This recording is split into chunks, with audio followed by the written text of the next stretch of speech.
Good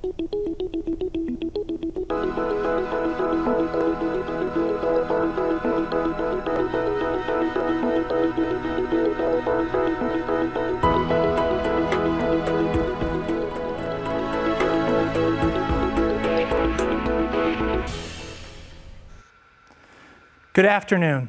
I'm Kevin Brennan with the Notre Dame Alumni Association. Thanks so much for joining us for another edition of On Point at Notre Dame. If you've watched this program before, you might notice that our set looks a little different. We are thrilled to be coming to you live from the Rex and Alice A. Martin Media Center here in beautiful Corbett Family Hall, one of the 3 incredible new buildings surrounding Notre Dame Stadium. We'll be breaking in our new set today with an important topic: the value, cost, and affordability of a Notre Dame education. And we are grateful to be joined by Notre Dame's Executive Vice President, John Affleck-Graves. John, thanks so much for being here. Oh, it's a pleasure to be here. For those of you who are watching today's program live, here's how the program is going to work. John is going to walk us through a presentation on today's topic, and then during the second half of the program, he'll be taking your questions. You can submit your questions using the form you see directly below where you're watching us. With that, John, I'll hand it off to you. Great. It's wonderful to be here, and what a beautiful facility we have at the Martin facility, and just create such great opportunities for our young undergraduates, and a little bit related to what we're talking about today. You know, this is such an important topic, and certainly foremost in the minds of the Board of Trustees, Father John, Tom Barish, and myself. We talk about this all the time. It is just so important that we think about what it costs for somebody to come to Notre Dame, and what we give them in return. We try to think of it in those 2 ways. The one way is what does it cost, and the other is what are we trying to do. And so I want to spend a little bit of time on what are we trying to do with an education at Notre Dame. So I have a lot of slides to go through with you. I'm an old professor, so you've got to have slides and you've got to be able to talk to them.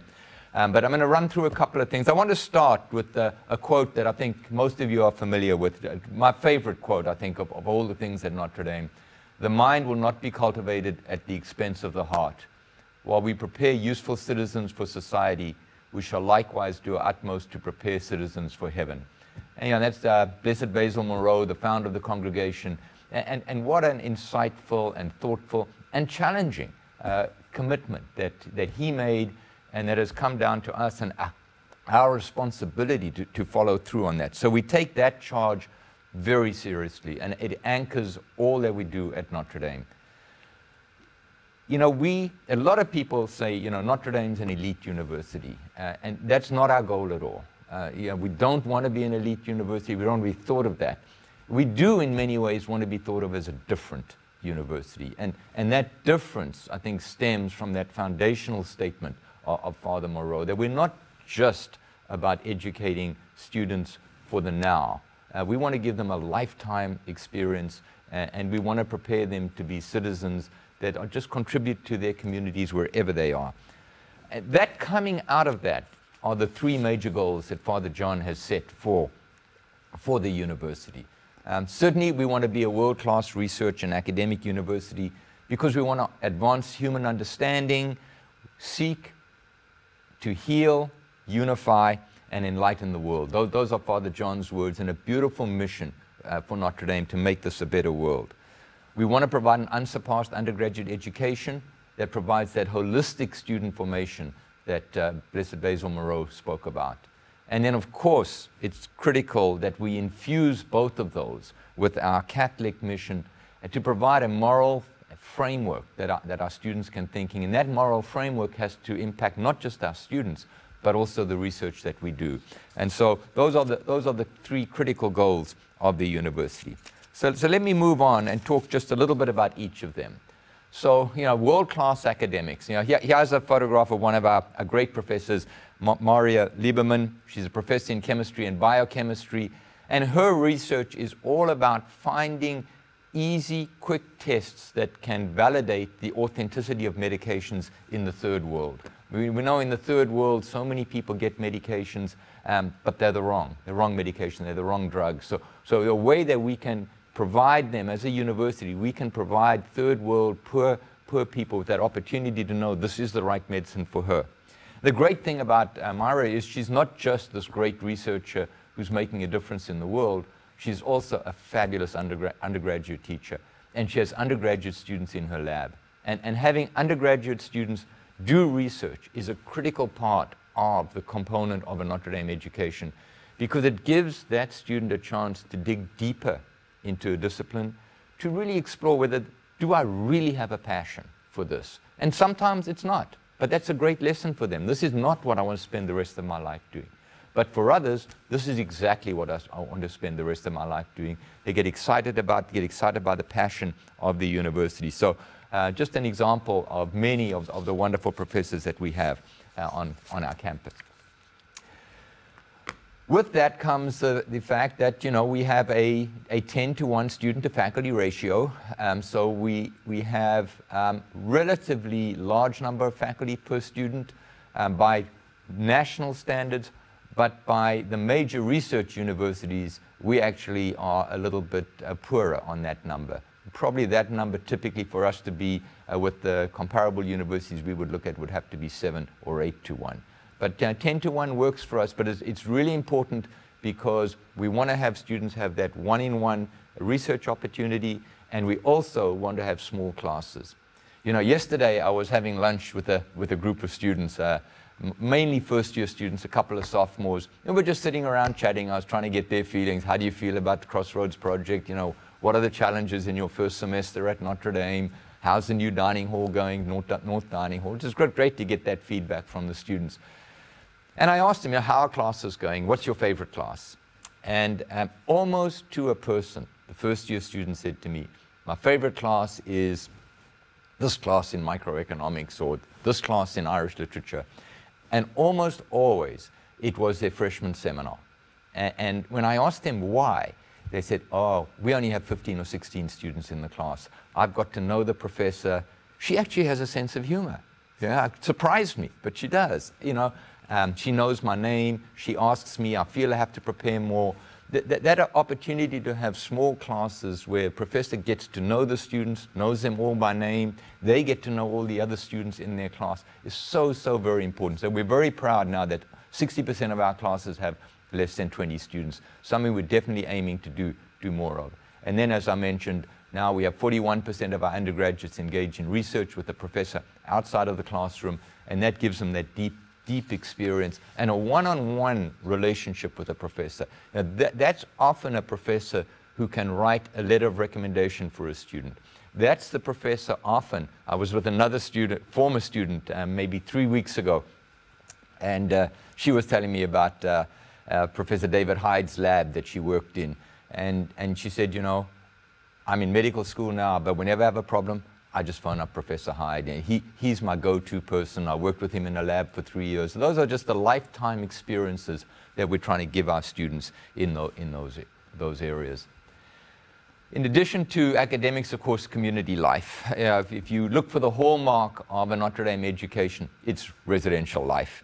It's the thing that I think all of the students remember. I didn't have the privilege of being a student at Notre Dame, but I had 2 daughters that did, and their stories of residential life sometimes gave me a few gray hairs, the things that they did, but overall it was a defining moment in their lives, and we have to invest a lot. When people ask about why it costs a lot, our residential life experience costs more than at other universities because we have rectors, we have RAs, we have assistant rectors, we invest in programming in the residence halls. We want to make that residence hall rich and vibrant. We want a priest in the residence hall if we can. And so all of those things that are so important to the formation of students are actually expensive to do. We also have a lot of clubs on campus. It's very important students get out, meet other students. We want them not to only know the students in their dorm. We want them to know lots of other students, and one way that they can do that is through student clubs. And so we have 400 student clubs ranging across the board, from academically orientated clubs like a finance club and a Wall Street club and a Spanish club, to clubs that are more fun, performing arts, Irish dance, all of those sorts of things. And it's so important because there students get to meet another circle of friends, and so that circle of friends broadens. And then of course, intramural sports, a feature of Notre Dame life. I think still just about the only college that has full contact interhall football. Women's football, of course, has been so popular as well, but just a multitude of sports, from soccer and cross country and ice hockey, etc. So again, getting the students to interact with their colleagues in the dorm, not just the people in their section, playing against students from other dorms, all very, very important things, and such an important part of community life, which, as I said at the beginning, in my view, is the defining part of a Notre Dame education. Some folks may recognize this picture. If you're a recent alum, probably not. This is a relatively new Keenan Hall tradition. This is Muddy Sunday in April. You're welcome to come and dive in some mud and play some volleyball and then jump in the lake. The water is always very, very warm in the middle of April in the lakes. So, but just a great tradition, and a lot of students turn out for it. And it's part of the thing of, yes, you're here to study. Yes, you're here to do community service, and you're here to deepen your spirituality, but you're also here just to have a lot of fun. And these are the memories that students take away. And I think this is what makes our undergraduate experience at Notre Dame second to none in the country. And on every metric we compare ourselves against, it is the distinguishing feature for Notre Dame. I'd also mentioned, of course, the Catholic character. Very, very important that every student here, regardless of their religion, explores their spirituality while they're on campus. This is a beautiful picture, another relatively recent tradition. This is for the first-year students, their first visit to the Grotto. And of course, we also have the final visit to the Grotto when they graduate in the commencement week. And so, you know, just a bookends of your spiritual experience at Notre Dame for many students is the first visit to the Grotto and the last visit to the Grotto with the charge to the students. And just part of our spirituality concept. We also want students to think more deeply about their role in society and what our Catholic faith challenges people to be people of service. And so Center for Social Concerns is tremendous operation on campus. A lot of students work both in South Bend and other places, now working increasingly places around the world to do community service. And every dorm has a community service project in South Bend, and we're very proud that 79% of our students participate in community service.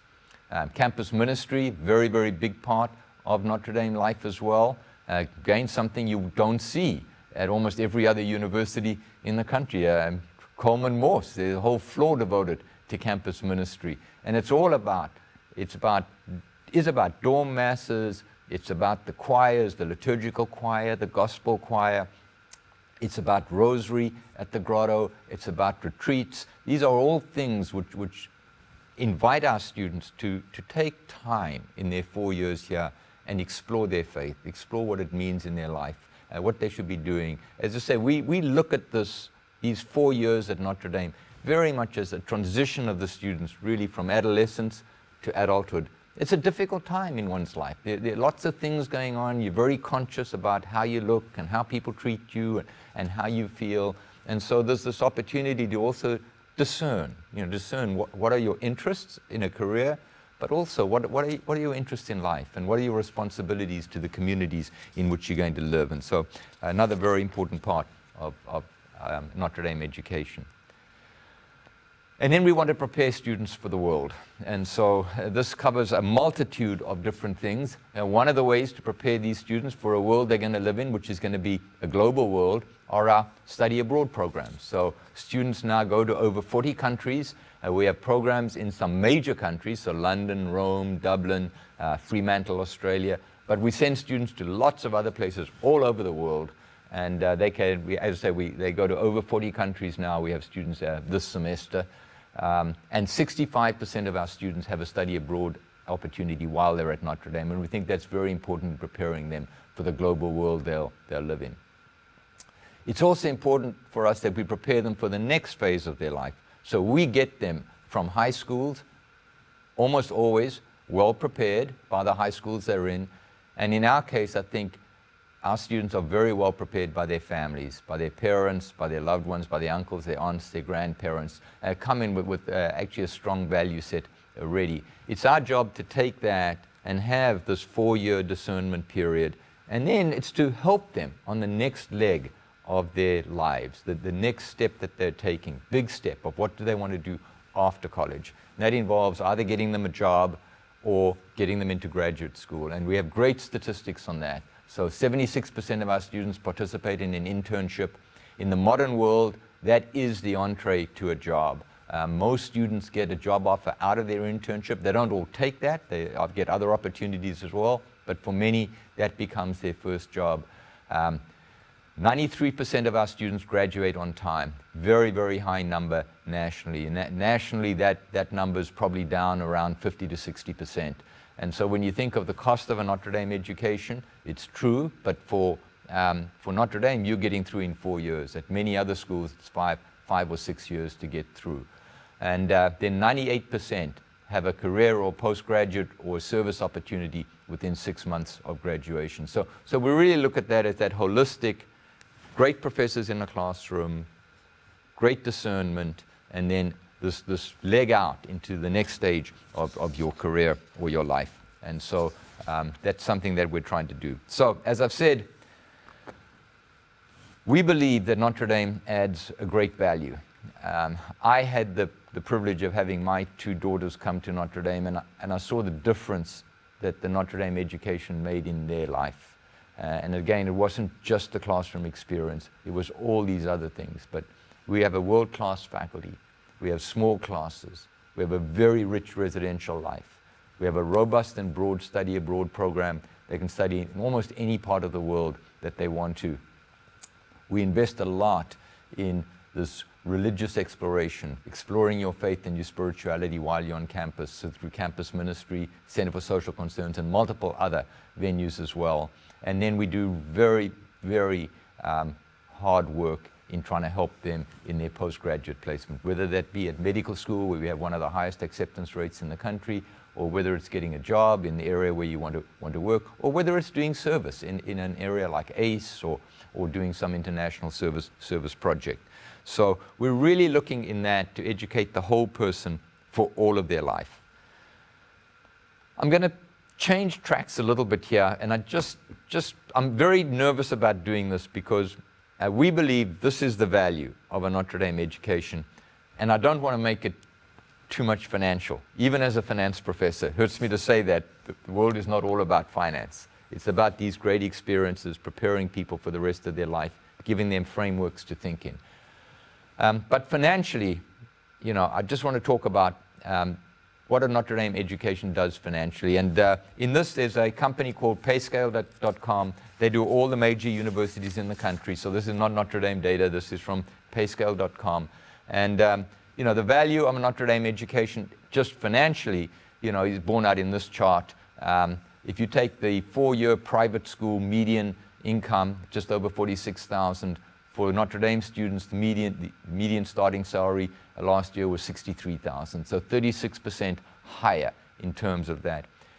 I think we do such a great job of preparing students with a value-based education, a moral framework, and leadership that they do very well in their subsequent lives. And so when you go mid-career salary, that gap is even bigger. For the 4-year private medians, about 78%. This is typically 10 to 15 years out of school. And for Notre Dame, 115,000. Payscale.com put this all together. They work an ROI based on the time value of money, what the education is actually worth to you, less what you had to pay for it. And they come out with a number that's somewhere around about 650,000 positive value out of a Notre Dame education. There are many other sites that have done the similar studies, put it actually higher. So I've seen it in the $1 million range. And so as I said, I don't want to say that it's all about the financial side, but even financially, even though it is costly to come to Notre Dame and get the education at Notre Dame, it is financially, it's a very good decision for people. So what I want to do is just pause there and say, I think we're convinced on campus that we add value in the Notre Dame education. We try to do that, as I said, in myriad different ways, giving students different experiences, giving them a chance to think about what they want to do in the rest of their life, and then providing them the tools to actually go out and execute on that, whatever it may be. We recognize that that comes at a very high cost. It's very expensive to come to Notre Dame. tuition, room and board, now around about $65,000. So it's certainly not a trivial amount, certainly not an amount that we're comfortable with. So we have to work really hard on how do we make that education that we believe is transformative and has value, but how do we make it accessible to a larger number of students? And the answer to us is that we do that through financial aid. It's, I would not want us to reduce the quality of what we do, or to give students less opportunity, to say, no, you can't study abroad, or no, you have to be in classes of 250 students. And yes, no, you can't get to know a professor where a professor knows you by name. And no, we don't put any money into campus ministry. That would not be, in my view, living Bridget Basil Moreau's challenge of making a difference in students' lives. So what we have to do is do that, recognize that it's expensive to do that, but then we have to make it accessible. And we do that through financial aid. So I'll run through a couple of numbers on financial aid. This is the first chart, which shows we went Needblind, full need, in 2000. So what that means is when we admit a student, we are not allowed to look at their ability to pay. And once they're admitted, we guarantee to meet the full demonstrated need through the government FAFSA formula. We've invested heavily in financial aid over the last 17 years. So last year, we spent $135 million on undergraduate need-based aid. If you add in merit aid, other scholarships, grants in aid for athletes, and graduate fellowships, we spend almost $300 million on aid in a campus to make it affordable for students. So a very big investment for us. In 2010, the board put in a goal that students should not leave Notre Dame owing more than 10% of the cost of attendance, the 4-year cost of attendance. And so that's a goal that we've been trying to meet over the last few years. This incoming class, now this semester, we project the median student on need-based financial aid will leave owing 7.1% of the cost of attendance, so about $17,000 or $18,000. And that's our commitment, is to make it accessible to those students by saying, if you come to Notre Dame, we will give you a scholarship if you have financial need, and you will leave with a relatively modest amount of debt. This is a study that's got some publicity, so I'm just going to share some of those student loan payments. So this is a study that shows that Notre Dame's early career salary average is about $63,000. What the economists tell us is about 70% of your gross salary is take-home pay. After they take off taxes and they take off some other benefits, etc., you're taking home about 70%. So the average student here is taking home about $44,000 a year. And then what they do is they put, all right, well, how much debt do you have? Now, this is a little bit different from the debt I told you before, because this is all federal debt. So some students who don't have need take on debt, and some students who have financial need, we may give a full scholarship to, but they're still allowed to take federal debt if they want to. And some of them do for a variety of reasons. Some of them want to buy a car, some of them want to go on spring break, and some of them want to help their parents. So this difference between $17,000 and $22,000 is students taking on some non-need-based debt. But this study used that, so just mentioning that. And that turns out to be an annual payment of about $2,800. And so on a percentage basis, that's a fairly low number. It's well below the norm of which financial institutions would say is reasonable to expect for financial loan. Typically, they say students could pay 10 to 15% of their take-home pay would be a reasonable amount for student debt. And as you can see, our students are around 6%. So I think it's a fairly good number for our students. Let me move on to talk just a little bit about how we fund financial aid. So financial aid, this $140 million we spend on need-based financial aid is funded 60% out of endowment. And so many, many thanks to any of you who are listening who have funded a scholarship at Notre Dame. What a beautiful gift to give a gift of a Notre Dame education to a student who has financial need. Very, very grateful for those gifts. And then 40% of it is funded out of the university. And so that's an important goal for us, is to have more of that to be come from endowment funds. And so in our new campaign that we've just publicly announced, we're in the public phase of a new campaign. Our largest single goal is for undergraduate financial aid, and that goal is a goal of $1 billion, to raise $1 billion for undergraduate financial aid, because the answer, as I said at the beginning, is not to diminish the experience we give students. It's not to give them less in the classroom or less opportunities to make friends on campus or have that rich dorm experience, or not to have that opportunity to explore their spirituality. It's to give all of that to them, but to make it affordable for them. And the way to do that in the end is going to be through financial aid. So I know this is a very, very difficult topic. We talk about it almost every day. We talk about how can we be sure. Father John challenged us 10 years ago. He said, look, we're asking parents to pay a lot to make sacrifices to send their children here. Benefactors are giving us money to support our mission. We have to be sure that we spend every one of those dollars as carefully as we can. And so we've had a large number of cost-cutting efforts on campus. We do the very, very best that we can to reduce the cost side of the university, but do recognize that what we're trying to do is, in our minds, something very special and it's costly. So I just want to end with one quote. It's my favorite quote. As I said to you earlier, my two daughters came here, and it absolutely changed their lives and continues to change their life. My oldest daughter just had her 40th birthday. She still meets regularly with all of her Notre Dame friends. They email each other almost every day. When she has a difficult moment in her life, she has a group she can turn to. Just an absolute gift that Notre Dame gave her.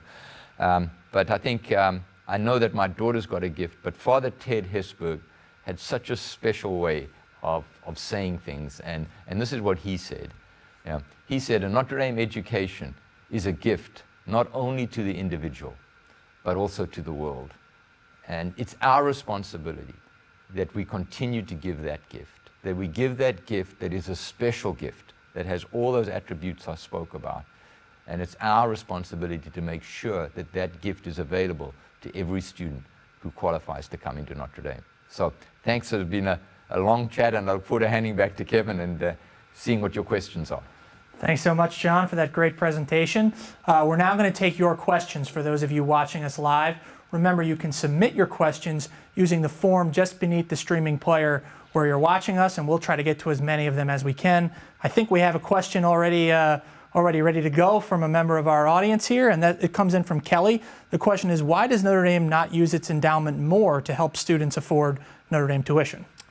Yeah, that's a great question. It's a question I get a lot, especially on campus and from a lot of students.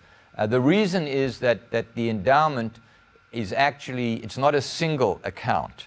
The endowment is actually over 6,000 accounts. So whenever anybody gives us a gift that goes into the endowment, that they want to be an endowment gift to us, it gets a special account. And it can only be used for the purpose for which it was given. We do not have the flexibility to use that money for something else. So if somebody gives us an endowment and it's for a professor in Spanish literature, then we can only use that money for a professor in Spanish literature. We can't use it for undergraduate financial aid. So we have these 6,000 accounts, which are wonderful. They cover all sorts of things. They cover professor salaries, which are really important.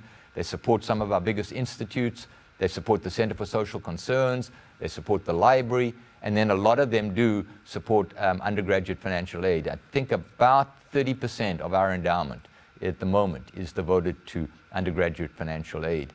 It's one of the largest in the country. But we don't have the ability to use endowment funds specified for a particular purpose for financial aid unless they've been specified for that purpose. And so that's why we don't use more of our endowment. But that's why our campaign goal is to raise $1 billion of endowment for financial aid. Speaking of that campaign goal, John, how critical are financial contributions from members of the Notre Dame family to meeting our goals of supplying as much financial aid as possible to students? And specifically, how important are, not just very large contributions from alumni and friends, but more moderate and smaller contributions? Yeah, I mean, I think that's a great question. As a finance person, everybody seems to focus on the big gifts, but the university's strength is not made up out of the big gifts. It's made up by a lot of small gifts. And when you get a lot of people giving you a small gift, I want to promise you it has enormous impact, because those gifts get accumulated, especially if they're given to a general undergraduate scholarship fund. Then what it allows us to do is to say, where's our greatest need? Is our greatest need this year, in students from a particular community, or from a particular income group, or from a particular region? And so we can target that money towards students, or we see here is a group of students that have particular need. And so it allows us to have that flexibility in the students we're trying to attract. And those small gifts are very, very helpful, because often they don't have the same restrictions that a big gift will have. Sometimes a big gift has a restriction like, this is only for students in science, or this is only for students from the state of Montana. And that restricts us. It's a great gift, but it restricts us a little bit. And so I think when you look at our endowment, as I say, one of the biggest endowments in terms of being devoted to financial aid in the country, most of that money has come in from smaller gifts. And I just thank everybody who's done it. What a wonderful gift to a young person who gets that scholarship. In terms of the university's current commitment to financial aid, how do we compare to our peers, to other elite academic institutions? In terms of financial aid? Yeah. So there are 4 schools that are difficult for us to compete with. They have much bigger endowments. So those 4 schools are Princeton, Harvard, Yale, and Stanford. They all have endowments 2.5 to 3 times our size, in Harvard's case, even almost 4 times our size. So they can do more in financial aid. But we compete very aggressively with everybody else. We would certainly be in the top 10 schools in terms of how generous we can be in providing aid. We had just under 4,000 of our 8,400 undergraduates last year were on need-based financial aid, and the average student got a $39,000 scholarship, just to give you a sense of the magnitude of that gift. John, you said during your presentation that the university in 2000 instituted a Needblind admissions policy, and we have a commitment to meeting 100% of demonstrated financial need. Why are those 2 things so important to Notre Dame, and is that relatively rare in the realm of higher education?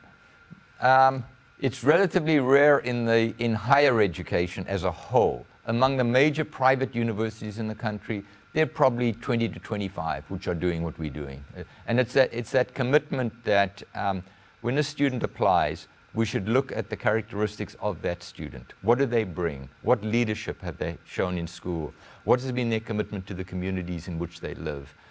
What's their commitment to their faith? Doesn't have to be Catholic, but what's their commitment to that? What makes us think that this is a person who can become a leader and make a difference in the world? Father Soren challenged us that Notre Dame would be a force for good in the world. And the greatest way we're a force for good in the world is by the young men and women who go out here as our graduates. And they do good. They do good in their communities. They do good in their firms. They do good as parents, raising their kids. So, we're a force for good in that. And so it's very important that when we have a student who we think will be a great Notre Dame student and who will make a difference in the world, that they don't choose not to come to Notre Dame because of financial reasons. It's very important that we take the financial decision out of the equation so that we can get the students who we think will make a difference. All right, I know we have another question ready from our audience here. Christopher asks, the New York Times College Access Index came out in May, and Notre Dame ranked below average in providing affordable access to low and middle income students. Is this a ranking that Notre Dame is concerned about? And if so, what is the university doing to improve access for a more economically diverse student body? That's a great question, and yes, we do know that study, and we are concerned about it. It has some problems. So it focused mainly on Pell Grant students who aren't the only students with financial need. I mean, there are a lot of other students who have financial need as well. We feel that for a Pell Grant student, we're as competitive as almost every school in the country, maybe other than the 4 that I mentioned. They're often difficult students for us. Many of those students come from large cities, inner cities. They like big city life. South Bend, Indiana is a long way away from home for them. They have different family commitments. Some of them feel they need to stay closer to the family to help the family out. That in many cases, that is not a Catholic community. And so on many dimensions, it's hard for us to attract those students. So if you base it only on Pell Grant students, it looks like we're not doing that well. But if you base it on numbers like family incomes under 50,000, all right, we have a large number of students in that category. So it just depends how you define it. It is an important group. It's a group that we have to get to more and more, and we're trying to get the message out to many of those students that if you apply to Notre Dame, there are generous financial aid packages that can help you. A reminder for those of you joining us live, you can submit your questions now for John Affleck-Graves. You can do so using the form directly underneath the streaming player where you're watching us. Let's go to our next question from the audience. This comes from Brian. Can you address what seems to be the increasing administrative cost burden at Notre Dame? For example, I expect the staff-to-student ratio has gone up over the years. Yeah, it has gone up. And if there is an area of concern generally in higher education, you've hit the nail right on the head. That is the issue. At every major university, staff are increasing faster than students. And that's not acceptable. I'm part of a group that meets once a year in New York. Our auditors put on a little daily conference, and I meet with my counterparts, EVPs from all the schools you would expect: Princeton, Duke, Vanderbilt, Emory, Harvard. They're all there. And there's usually about 16 to 20 of us in the room. And we just work through what are the big issues. And a couple of years ago, we commissioned one of the group to undertake a detailed study. This person from Vanderbilt. And they brought in Bain & Company, and they went into Vanderbilt, and they said, okay, so how much does increased regulation cost a university?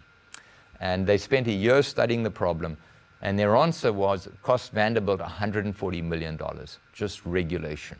The increase in regulation in our industry has been unbelievable. So $140 million. Vanderbilt was a great example because their operating budget is about the same as ours. That turns out to be 11% of their budget.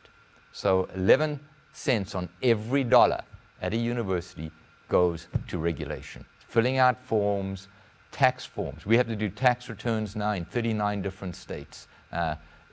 You can go through student records, health records, all of the athletic NCAA regulations, just a huge amount of regulations that universities have to cover now. And you just have to ask sometimes, is that really necessary? Do we need to protect people from universities to that extent? And I'd say that's probably the single largest factor that has led to increased staff at universities nationwide, is this rising cost of education. But other things have as well. And for us, it's been definitely trying to drive down student class size. So if you drive down class size, you're going to have more professors. 65% of our costs a year are salaries and benefits. So those faculty need people working in their labs with them. It brings an associated cost. But all of us in higher education, I could say, in the top 25 schools in the country, are all concerned about this, the increasing level of administration that it takes to run a major university, and we're going to have to find ways to reduce that. All right, our next question from our live viewers comes in from Pete. Pete asks, can you comment on middle-class families and their struggle to pay for an education at Notre Dame? Wow, you guys asked some good questions. They're tough ones, but they're really good questions. And there's another question that is right to the point. So for the median family with income under 50,000 that had a student admitted to Notre Dame last year, the parental contribution we asked for was zero. And the loan that we asked students to take out was zero. So in some sense, not to praise Notre Dame, because this is true for the other major private universities in the country, if you're a poor family and your child gets admitted to one of these schools, financial aid is probably going to look after you reasonably well. This middle class, depends what you define as middle class, but you start running out of financial aid dollars once you start getting north of $150,000 a year. $150,000 to $200,000 a year, not that easy to get financial aid. But at $65,000 a year, if you're earning $250,000, that's a huge, huge chunk. And so what we've been doing is doing more merit aid. And so this is not a need-based scholarship now, but we're doing merit aid scholarships to help those families. And those are typically $25,000 to $30,000 a year. And it's to say to that family, wow, you have a child who's exceptional. Maybe they're a great performing artist, you know, or maybe they're a tremendous mathematician, or maybe they've had tremendous leadership in high school. You know, they've been student body president, and they've been working in the local community in a charity. Or they've been very entrepreneurial. They've started a company. These are all features we're looking at. This is a student we'd love to have, all right? But you don't qualify for financial aid, and it's going to be really difficult for you. And so apply for a merit scholarship. So we have the Hesburgh Youth Scholars, we have the STAMP Scholars, we have the Trustee Scholars. So there are a lot of scholarship programs we've tried to put in to try to address this group. But this is a group we're going to have to work harder on as well. So we're working very hard on need-based aid. I think in many ways we've tackled a lot of that problem, but the next step is to help those families that don't qualify for what the government terms need-based aid, but certainly who have trouble funding a Notre Dame education. And so if you're in that class, I would invite you to explore our merit aid scholars. We're having more and more of them on campus, and it's our attempt to make Notre Dame accessible for you. Right, if you're just joining us live, we're now taking your questions. So you can submit a question in the form just beneath the streaming player where you're watching us. Let's go to our next question from our alumni and friends now. This comes in from Kelly. Kelly asks, please discuss how the investment in building and technology infrastructure costs impacts the cost of tuition, as well as the offsetting benefits to students. Right, yeah, so the infrastructure costs and the digital media and the whole digital world we live in has increased the costs for us.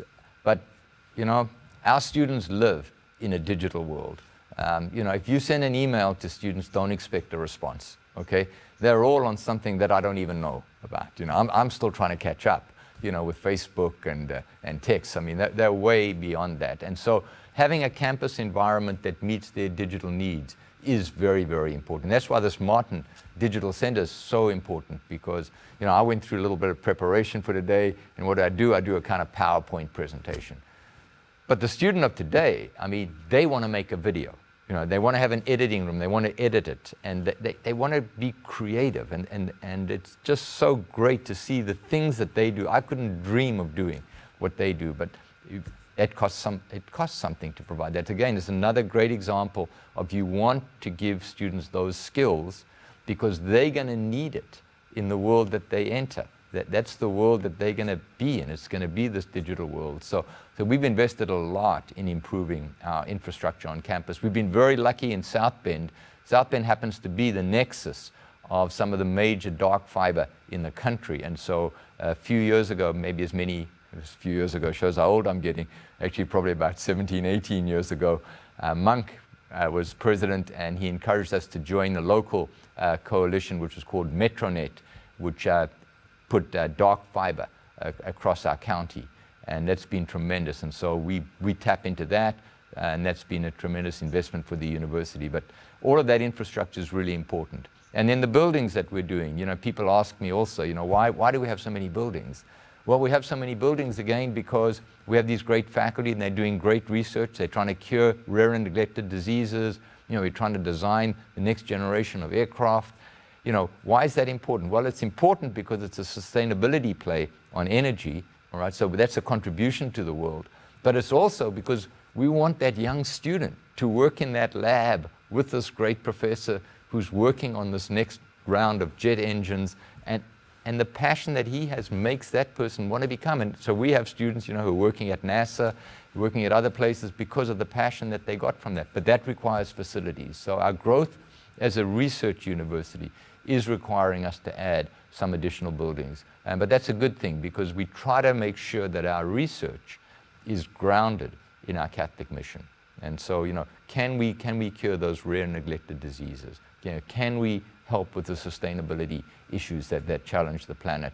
You know, the new Nanovic center that we opened, Nanovic and Jenkins Halls, home to all of many of our institutes, all of our international institutes, but also, our new college. And that college is centrally focused on religious divide and religious wars, and how do we bring acceptance of other religions? How do we have people of other religion coexist together?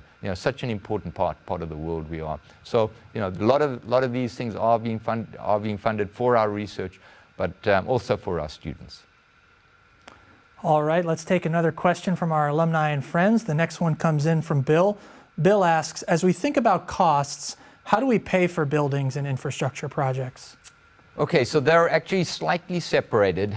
So any new construction building on campus, the board put in place, just after I became executive vice president, put in place a policy that's called our construction funding policy. And it requires us to do new buildings mainly out of benefaction. So before I'm allowed to put a spade in the ground on a project, we have to have 100% of the funds committed. We have to have 75% cash in hand, and the remaining 25% has to be coming due within 5 years. So that's our construction funding policy. And the aim of that is that we don't take dollars away from financial aid or professors on campus or student life or other things to do buildings. So buildings largely on campus, there are one or two exceptions, are funded through benefaction. Infrastructure is a different issue. So infrastructure goes from IT, which I spoke about before, which has become a big cost for us. But also, we run a little city here. So, I have a power plant. And so, if anybody wants to, put their name on the next boiler and give us 50 million, they can. But it's just not something that benefactors generally excited about. They want to do the new chiller for the heating and cooling plant. So those we fund. I put together with my Department of Finance and Facilities 10 years ago, we put together what we call an infrastructure funding plan. We put aside some funds that we had saved into the endowment, and those throw off enough money to cover all of our infrastructure, repair of our buildings so we can maintain our buildings, do new roofs, do the IT infrastructure that we need, so we can do all of that without impacting the operating budget of the university. We think it's very important that we protect ourselves from a deferred maintenance problem on campus. So we put that aside, that we can do all of those repairs. At the conference I told you about earlier in New York, I'm not going to mention the school, but a school that would surprise you, a very, very prestigious school, told me that they have a $2.5 billion deferred maintenance problem. And that's what, it's my responsibility not to give that problem over to the next generation of people at Notre Dame. So very proud of our infrastructure funding plan. All right, our next question is coming in from Dan. Dan asks, what percentage of students get merit aid?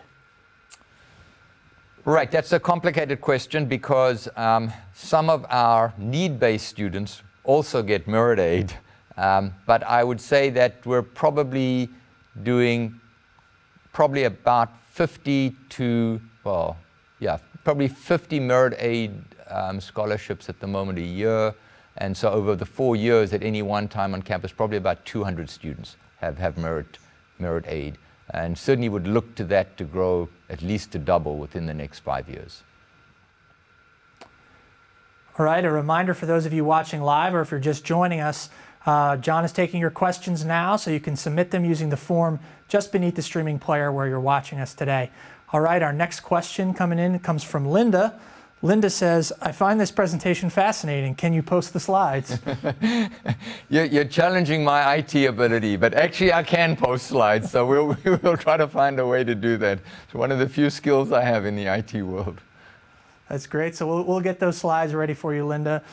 John, we've been talking a lot about costs in different areas, how costs have gone up because of modern technology needs with, the costs of our, maintaining a staff and faculty. What are some key ways that the university in recent years has been controlling costs, maybe by trimming things in other areas?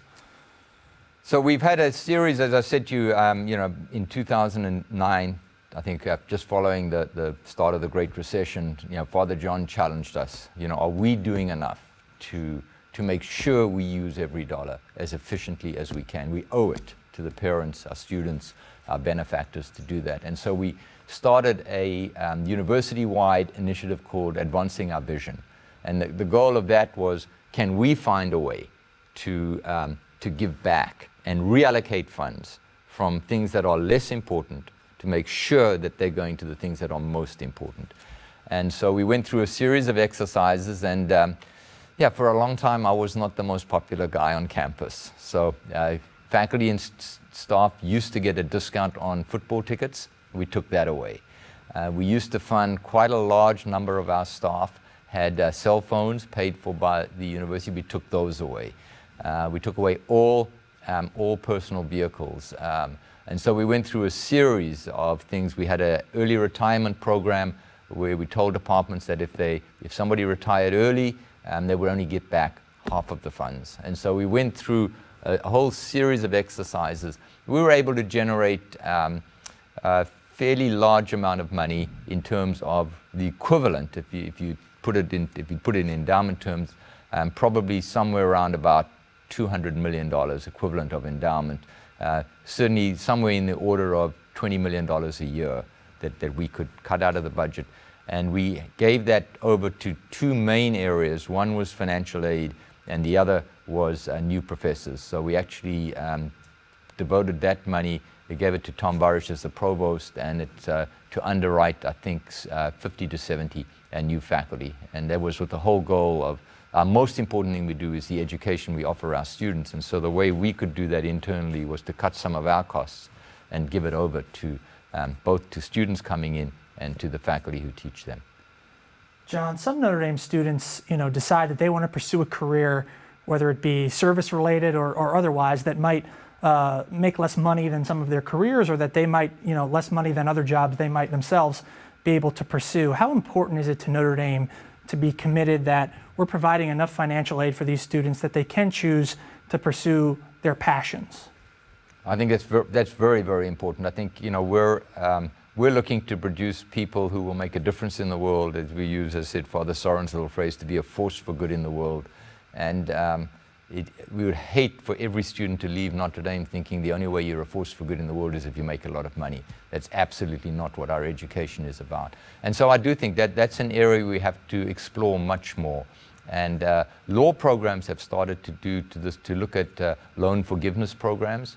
And I do think that that's an opportunity for Notre Dame to begin to explore that. So if somebody is willing to give some years of their life to community service in some way, or to other service projects, working for a not-for-profit, one way may be to say that we will give some loan forgiveness. I think that's a very important area for us to look at. I think that's going to be an increasing trend as we get to the stage now where we're doing so much. We're doing a lot for students, as I said, particularly students from lower income families in terms of financial aid.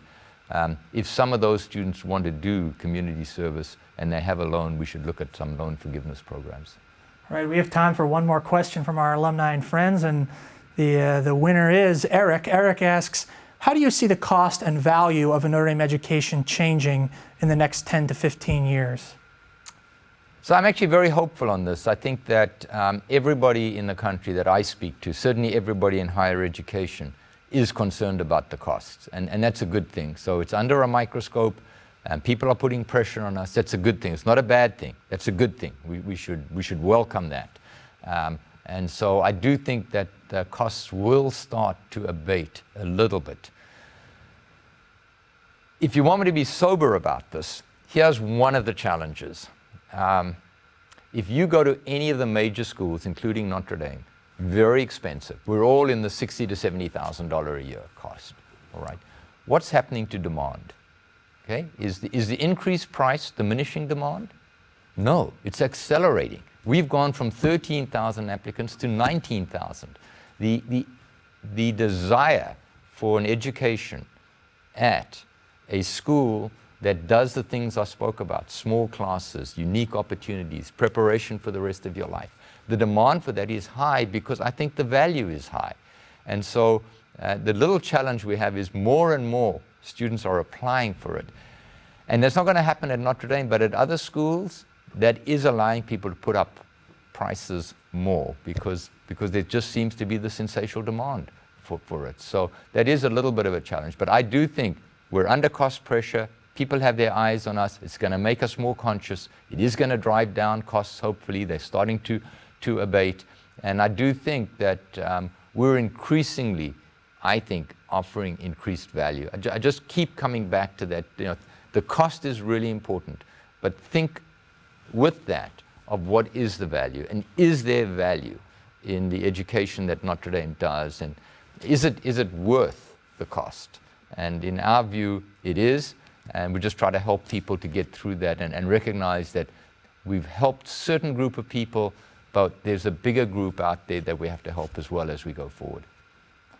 Well, John, I'm going to echo Linda's earlier comment. This has been a fascinating presentation, but unfortunately we're running out of time. Do you have any closing thoughts you'd like to leave us with? You know, I think Notre Dame's such a great place, and I've had the privilege of being here for 32 years. And when Father John and Tom Barish, the provost, and I talk, we say the greatest challenge that we face is, can we be as successful with this next generation of students that we're privileged to have, very talented, very hardworking, but can we be as successful in turning them into wonderful community citizens as the previous generations, those that went before us? So those of you who are listening, alums, I just applaud you. Everywhere we go, we hear, it's not about the money that our alums make, it's all about the roles they play in their community. They're on parish councils, they're on school boards, they're on not-for-profits. I mean, we as a Notre Dame family, we should be so proud of what our alums do. And our challenge is, can we do that? Will this generation be as good as you've been? And if they are, that's what Father John always says, if we can do that, if this generation are successful as you are, we will have done our job and we can sleep peacefully. So thank you all. Thanks for listening, and thanks for the tremendous roles you play in your community. Well, thanks to you, John, for joining us today and for all you do to lead this great university. We really appreciated the time. Thank you. It's wonderful to be with you. And thanks to everybody who's joined us live or who's watching later. Remember, for past episodes of On Point at Notre Dame, you can visit us at my.nd.edu/learn or search for the Notre Dame Alumni Association on YouTube. I'm Kevin Brennan with the Alumni Association. Thanks for watching, and go Irish.